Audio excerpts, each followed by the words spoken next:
Hello everybody, I'm Luke from Friends Green Porsche and I've got some exciting news. We've been developing a new website for the last year now and it's now live. So take a look, www.friendsgreenporsche.com.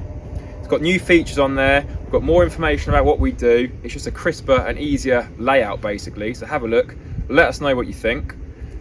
I want to give a big shout out to treaclemedia.com. The owner is Matthew. He reached out to us. He's a big Porsche fan and they're the guys that have been doing all the work for us and developing the new website. There was no job or task or ask that was too big when they were doing it for us. His team are all really friendly, really helpful. I imagine I'm not the easiest of clients to work for, so I appreciate their patience with that. So if anybody watching the video's got any website developing needs, give them a shout. I'm going to put the contact details below. Cheers. Hello and welcome to another episode of Friends Green Porsche Prep Book.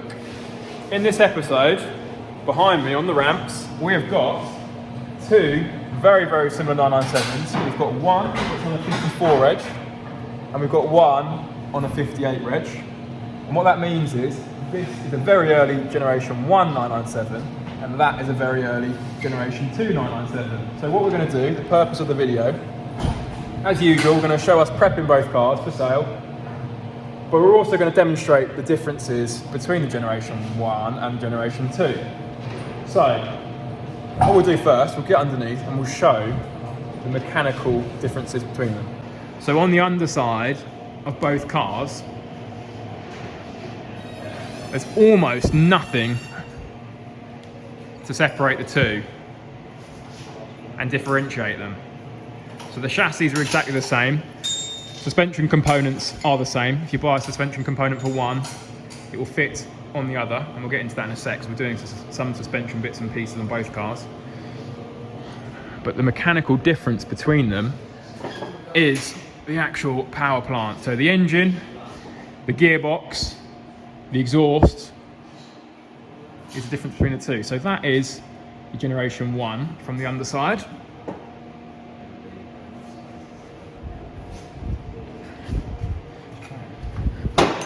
We can't really see this because Jack's just taken the gearbox out, but that would be your underside of your Generation 2. So it's got a different gearbox and it's got a direct fuel injected engine. So talking about the work that's being done on both cars, the Generation 1 car is on 58,000 miles and the Generation 2 is on 51,000 miles. So 7,000 miles difference between the two. Now starting with the job that we're doing that's glaringly obvious there, with the gearbox out, is the clutch. So unusually, this Generation 2 is a manual car. Most of them are PDK cars. Generation 1 is also a manual. And rule of thumb on these cars, and on the 996s before it, the clutches need doing between 50 and 60,000 miles. Sometimes they'll go a little bit further than that if they've been run predominantly on motorways. Sometimes they'll go a bit earlier than that if they've been run in the city. But generally speaking, 50 to 60,000 miles. So that, like I say, 51,000 miles. The symptom that you'll get first, your first encounter will be a heavy clutch pedal. The clutch pedal on that was heavy, hence we're doing the clutch. The Generation 1 car, we're not doing the clutch. It's done a few thousand miles more and has already been attended to. Run us through the suspension work being done to the car you're working on, Ollie, the Generation 1. My particular car had two, well, I've already had them, I've already replaced them, but two new rear control arms. And then we're going to be doing front top mounts, bump stops. And then also, while the bump stops are being done, we're also doing the front crossover pipes, coolant crossover pipes, and also a inner track arm as well. So yeah, suspension wise, we've got rear control arms. The rear control arms on the 997s, both of them are the same as the 996s, yeah, where the rubber bushes get very badly perished and delaminated. But on the 997s on the front, they've reconfigured the arm and it's got a different bush that doesn't suffer so badly. So it's the same on the Gen 2 car as well. So both cars are getting rear lower control arms because they were suffering from perishing bushes on them. And then, yeah, funnily enough, both cars need front suspension top mounts, bump stops and bearings, and both cars need an inner track rod, isn't it? Yours is offside. Doesn't really matter, but yours is offside, I think, and... No, it's near side. Right, sorry. Yours is near side. Jack's is offside. What are you laughing at, Jack? So yeah, really just funny how both cars, same mileages, Generation 1, Generation 2, need almost exactly the same work. As Ollie was just touching upon, both cars are also getting what are known as the crossover coolant pipes, a very, very common prone issue on the 997. So if you look there, I'll try and zoom in, there we go. That pipe crosses over the car above the subframe to the other side, marries up the pipework to each radiator and then travels towards the back of the car. But the pipework on the 997s, you see how that kind of clamps into the hose there. The ends corrode and flare out, and then they'll start to leak, and that pink staining there is the signs of the coolant leaking out. So both cars are getting that. Let's see if I can see them on the other car, but the wheel isn't off. You can see them there at the end, corroded, going pink and rusty. So again, exactly the same on the Generation 1 and the Generation 2. If they're of that mileage, the chances are they'll need doing. Another job that both cars just happen to be getting as well is, if we look here, these are the air conditioning pipes. There's an O-ring seal in there on that union, and they often, again, just perish and start leaking like that. We can see the dye coming out of the union. And it's the same on the other car. This is the Generation 2 car. Someone's obviously put more dye in the system to this one, but we can see that leaking there. So it's a matter of just taking that bolt out and replacing the O-ring seal, as long as that bolt plays ball and isn't corroded and seized in there, and then regassing the systems. So that is the lowdown on the mechanical works being done to both cars. The Generation 2 car near me is also having a minor service and brake fluid change. They were both just about due. The Generation 1 is getting a major service and a brake fluid change. We've got some trivial bits and pieces on both cars as well, but we'll maybe touch upon those later in the video. So we'll get some clips of the work being carried out now.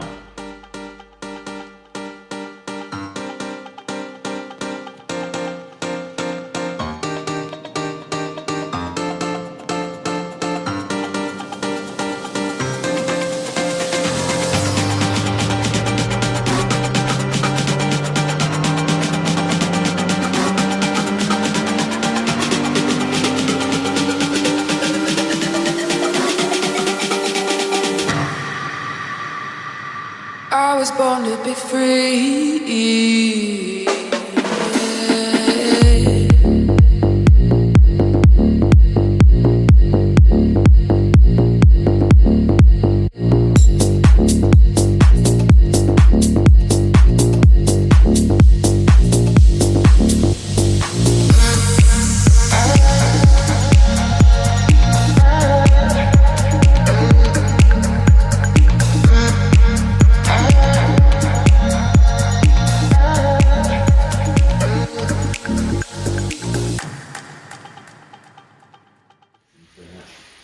Right then, we're about, what do you reckon, halfway through completing the work? Probably more than halfway, I think. Jack's halfway. Oh, Jack's halfway, yeah. We had a bit of a hold up with the clutch delivery, didn't we, Jack? Yeah, he's got a lot more work on this. Right, crossover coolant pipes. Go on, explain how it's completed. So what's going on? We usually drop the subframe, and some people say that you don't have to, but it's definitely a struggle, and you're probably going to break stuff if you don't actually drop the subframe. You don't have to remove it all the way, but just drop it enough so you can pull it out the side. It allows you that sort of extra space to get it in and out of there. So that's what's going on here. The subframe is dropped down, and then that allows the space to get these pipes that run through there and cross over, hence being called the crossover pipes. So they're the new 2 aluminium ones sat in there, and then there's 2 rubber hoses that connect both sides, isn't there, and go to the rads. Yeah, that's Here, it. put you down here. There's all the new ones. Here are the old ones. There we go. That is why we changed them.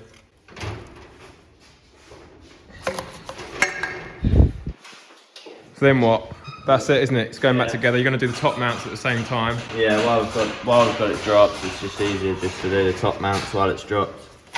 Because you can obviously drop the strut at the same time.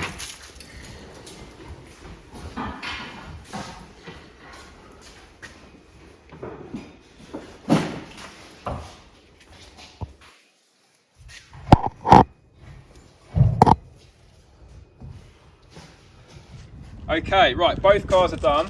The mechanical work in the workshop is completed. There were a few trivial bits and pieces that we didn't mention before because they're not that significant, but I'll quickly run through them. So on the Generation 1, we won't go and have a look at it, but the rear bumper came off because it had a few marks on it, went off to the body shop. That's now back. We had, what have we got here? The works completed document for the Gen 1. So we had an interior light not working on that. We had the climate control switches are always worn. We might get a quick clip and put it on the overcut. So the climate switches were worn. They're always worn on the 997, so they've been renewed. The bonnet and engine lid release switches on the kick plate on the driver's side, they were malfunctioning a little bit, so they've been renewed as well. We did a clutch pedal switch on that. So on the 997s, you have to put your foot on the clutch to start the car, as you know from this. And you had to, it was a bit temperamental. If you didn't have your foot right down onto the floor, it wouldn't start, it wouldn't activate the ignition. So that's been renewed and is working properly now. Right, that's it for the trivials on that car. Trivials on the Gen 2, to my left, your right. We've got the fuel cap seal was perished, that's a new fuel cap. The Carrera badge on the back you may have noticed was missing, so we've put a new Carrera badge on the deck lid. The tandem pump, not really a trivial, but we forgot to mention the tandem pump. We've got some clips in the video of that going on. I'll put a clip over this as well. And after the clutch was done, we had to bleed the clutch because it had a bit of a sponginess to the top, so we've re-bled the clutch. And then lastly, both cars, of course, following all that suspension work, had to have wheel alignments done. So before we send the car down for a wheel alignment, we loosen off all the track rods at the front, and we loosen off the top mounts at the front for the camber adjustment, and we loosen off the rear arms as well, and then we nip them back up, so when they go down for a wheel alignment, the guys down there don't have a problem getting them loose. Sometimes they have to be heated up and whatnot, and they're very badly seized. Anyway, when we were loosening up the track rods on the Gen 2, you may have remembered we were doing the offside inner track rod. The inner was actually, the threads were bad, they were in a bad shape, they were kind of sheared and they wouldn't have tightened back up. So we've actually done an inner and an outer track rod on the near side on the Gen 2 as well. So that's all the mechanical boring bits and pieces. We're now going to discuss the differences visually between the two. So if you look at them, the bodies are exactly the same. They literally have just facelifted them. So if we look at the front of these, you saw in the video Ollie changing these. The Gen 1s don't come with LEDs here. This is a genuine Gen 1 fog light or running light. And they'd fitted aftermarket ones that are made to look like the Gen 2, which has the LED lights on the front. They're a very slightly different shape as well. If you look on the Gen 2, they're a bit more curvy. On this, they're a bit more square. So we've put the genuine ones back in this. That's it for the front end. On the back end, nothing different along the side, all the same. Now on the back end, if we come to the Gen 2 first, again, we've got LED rear lights, and they're kind of more of a teardrop shape, and the line of the rear light comes up and meets with the deck lid there, whereas if you look in comparison on the Gen 1, they curve round, and then you've got this squared edge bit rather than curving up and meeting there. So it is a different rear bumper just to accommodate those different rear lights. So physically, they're the two differences. The Gen 2 did come with a different set of wheels. However, the wheels spec'd on this car were also available on the Gen 1, so they carried over onto the Gen 2. So that is the differences physically. There's not much at all. Yeah, we'll do that now. So that's it for us on the exterior. Personally, if I'm being honest, I actually prefer the look of the Generation 1. I think the LED lights on the Gen 2 look a bit too blingy for me. I think the Gen 1 looks a bit more, it just looks a bit prettier and a bit daintier, not having those LED rear and front lights. Right, we'll talk about the interiors. Okay, so on the interiors of the two 997s, they are almost identical. Seats are the same, dash is the same, door cars are the same, carpet is the same, everything's the same, apart from the PCM unit. So this PCM unit here, this is the PCM unit, the stereo, satellite navigation, etc. In the Gen 1, the car we're in now, it's finished in this grey colour, and it's called the PCM2, the second generation of the Porsche communication module. And this one isn't a touchscreen. It's a simple FM transmitter radio. We've got satellite navigation, but it's not very good. Here we go. We've not got phone connectivity. We've not got a USB to plug our phone, etc. into, and we've not got an auxiliary to plug anything into. So on Generation 2, we'll go to now. This is the PCM3. It's finished in the black plastic rather than grey. It's touchscreen. The graphics are improved, as you can see from the satellite navigation. We've still not got a DAB radio. It's still FM or AM. But what we have got, we've got USB, we've got aux, we've got iPod, and we've also got the phone to be connected by Bluetooth. So that is the only difference on the interior. I was going to go out in one or both of the cars, but it's actually getting dark now, so the footage won't be very good on the GoPro. So I'm just going to talk about the mechanical differences and the way in which they drive differently now. And to be honest, as we touched upon earlier, there isn't a great deal of difference. So the chassis are the same. So the way in which they handle and navigate through corners is the same. The brakes are the same if you've got two Carreras alongside each other and two Carrera S's alongside each other. Obviously we've got a Carrera S and a Carrera here, so the Gen 1's actually got the bigger brakes with the Carrera S. But the main difference is the transmissions on the automatic cars, as we spoke about. So on the Gen 2 you can get the dual clutch PDK gearbox, but both these cars are manual, so it doesn't apply here. And the engines themselves. So if we go over to the cars, so we go and have a physical look at the two engines. There's not a lot to see in the back here, it's mainly just airbox. So here's the view of the Gen 1. Here's the view of the Gen 2. So the reconfiguration of the Gen 2 engine means the direct fuel injected engine now. And they've also eliminated the two issues that people can be scared of with the Generation 1 engines, which is of course IMS bearing and bore scoring. Performance wise, they also improved the horsepower. So in the Generation 1, if that was a Carrera, that'd have 325 horsepower. Generation 2 would have 345 horsepower. A Carrera S in a Generation 1 has 355 horsepower. Generation 2 Carrera S has 385 horsepower. So an improvement in performance there too. There is actually a notable difference between the sounds made by the two engines. I actually prefer the sound of the Generation 1 engine. Hopefully we can hear the noises they make in these following clips. Let me know if you agree with me or if you think the Gen 2 makes the better noise.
Right, that wraps us up for today at least. We've actually had a deposit put down on the Generation 1 engine very shortly after it went live on the website, and we've got an independent inspection being done tomorrow, so I might get some clips of that and potentially the car being picked up by its new owner.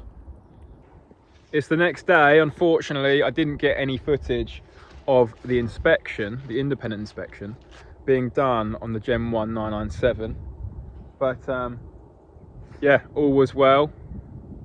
They didn't actually find anything mechanically with it. We'd already completed the prep work, of course, so the car was done and ready to go. So we are, well, it's the Friday before Christmas, so I'm thinking and hoping he'll be picking it up next week. But I'm going to wrap the video up and get it out before he picks it up, so we won't see him collecting it. But anyway, there we are. We've got a lot of cars around the back here at the moment. The reason being is we've painted a bit of the workshop floor ready for the new year. So we've got a few out at the moment. There's the Gen 2. Yeah, let me know in the comments, what do people prefer, the Gen 1 or the Gen 2? Like I say, to look at and the sound of it, I prefer the Gen 1. But I'd be interested to hear what people think. Anyway, again, thank you for watching.